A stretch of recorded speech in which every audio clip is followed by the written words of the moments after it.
નમસ્કાર દર્શક મિત્રો, આપ નિહાળી રહ્યા છો N24 ગુજરાતી। તો નજર કરીશું આજના મહત્વના સમાચાર પર। વિઘ્નહર્તા સાઉન્ડના ઓનર સોલંકી બળવંતસિંહ નટવરસિંહે આપ્યું નિવેદન, માંગી માફી। વિશ્રામપુરા ગામમાં ડીજે ટક્કર અને વિવાદ મામલે હવે નવો વળાંક આવ્યો છે।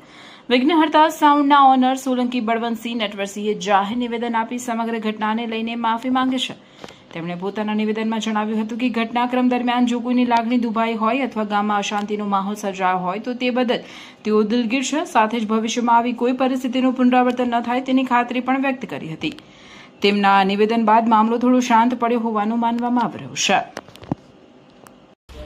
વિઘ્નહર્તા સાઉન્ડનો ઓનર સોલંકી બળવંતસિંહ નટવરસિંહ કાલે રાતે પાદરા તાલુકાના વિશ્રામપુરા ગામમાં રાતે વરઘોડામાં મારાથી 302 કલમ વિશે અશબ્દ બોલાઈ ગયા છે। એ બહુ મોટી મારી ભૂલ છે, એ હું ભૂલ સ્વીકારું છું અને હું માફી માગું છું સર્વજનને, ગામવાળાને બધાને।